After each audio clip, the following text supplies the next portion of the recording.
opresivo que nos parezca, por muy humillante, por muy desagradable que nos parezca una práctica, si previamente los practicantes han dado su consentimiento, están de acuerdo. Dar su consentimiento no es que firmen un contrato siempre, de esto vamos a hablar, pero están de acuerdo en tener esa interacción sexual, BDSM, a partir de ese momento un poquito la opinión del resto no importa.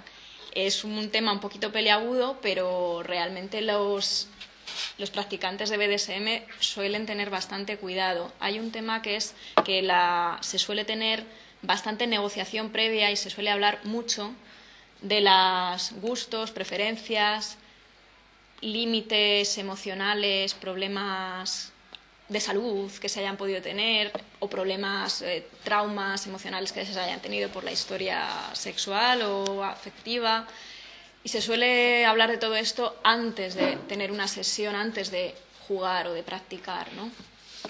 Y después de haber tenido un encuentro BDSM o una interacción sexual, se suele también tener la llamada fase de aftercare, que es los cuidados después de la sesión. El dominante, la persona dominante y la persona sumisa, o la persona que esté arriba, top y bottom, o sádica y tal, hablan de lo que ha pasado, chequean a ver si está todo bien, si ha salido bien, si no ha salido bien, y sobre todo si se sienten bien a todos los niveles, físico pero también emocional. Esto es, por supuesto, la teoría, pero funciona en bastantes ocasiones, ¿no?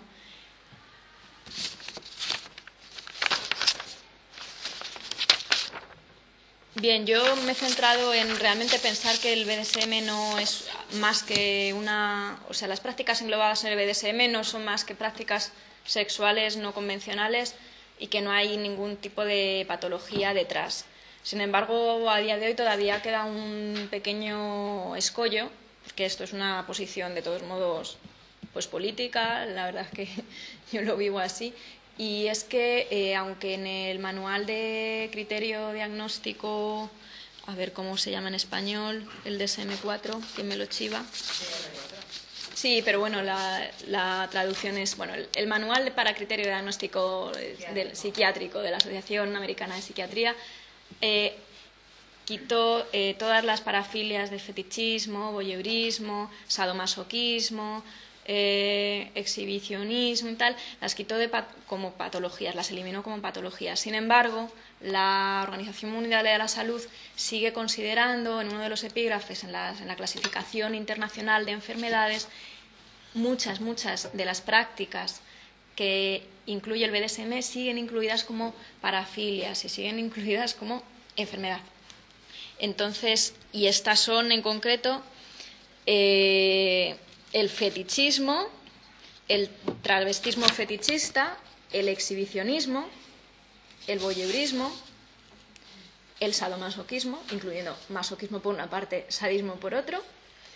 No sé ya qué pasará si practicas los dos, si cambias de rol. Los trastornos múltiples de la inclinación sexual, o sea, inclinación sexual hacia objetos, o sea, todo lo que sería el fetichismo, como por ejemplo el fetichismo por el cuero, el látex, el sirope de chocolate.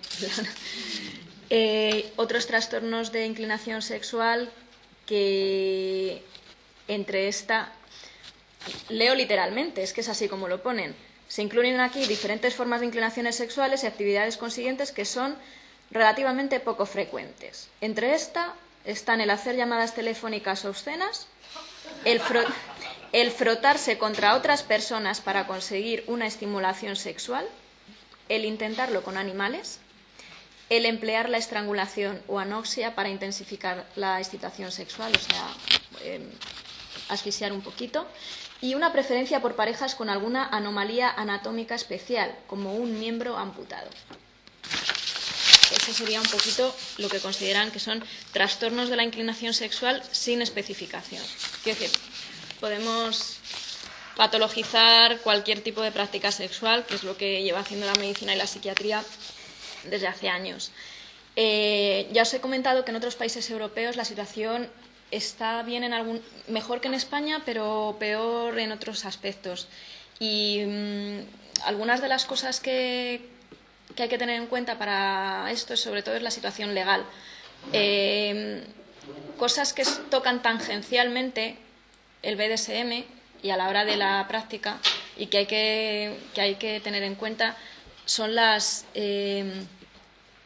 por ejemplo, si son legales las fiestas BDSM públicas. Es que hay países donde no se pueden celebrar. Aquí sí, ¿se pueden llevar clubes o locales de BDSM? Aquí, en principio, con la licencia determinada, sí, porque hay locales de intercambio y tal. Tienen muchas dificultades, pero es legal, o sea que más o menos vamos bien. Pero luego hay cosas como si, por ejemplo, la propia posesión de pornografía, BDSM, sadomasoquista, hay países en los cuales está penada. En España no, así que tampoco vamos muy mal.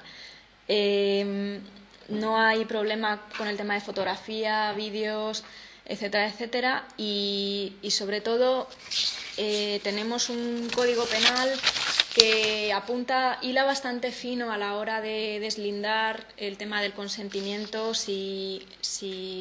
dependiendo de las situaciones, ¿no? Incluso en situaciones en las cuales algo va mal. Y ahí sí que quería comentaros un poquito más. Es un poco rollo jurídico, pero que a veces no lo tenemos muy, muy claro cómo es posible, sobre todo desde que la visibilidad social y la sensibilización que hay hacia el tema de la violencia de género es muy fuerte, ¿no? Entonces, algunos practicantes están un poquito preocupados por cómo les puede afectar esto en sus prácticas privadas o públicas, pero vamos a ver, algunas de las cosas que incluye el BDSM, ya os he comentado que serían, por ejemplo, inmovilización, pero también, por ejemplo, un rapto, ¿no? Una simulación de un rapto. Me rapta un tío que está buenísimo y esto me gusta muchísimo y yo lo que quiero es que lo haga y después pues jugamos a lo que nos dé la gana, ¿no? Claro, si las cosas van mal o un observador externo o alguien de tu familia o alguien lo sabe y quiere denunciarte y piensa que tu novio te ha raptado o tu pareja sexual te ha raptado, podría denunciar. Tú piensas en tu paranoia, Dios mío, ¿me podría denunciar? No. Te puede denunciar, pero no va a haber ningún tipo de problema porque has otorgado el consentimiento y está clarísimo que ambas partes deseaban hacer esa práctica. Lo que pasa que hay una parte jurídica que es como compleja de argumentar, pero en el Estado español no ha habido, por lo menos yo no he conseguido encontrar realmente ningún caso en el cual se argumentara en un proceso penal el tema del sadomasoquismo, así como en otros países sí.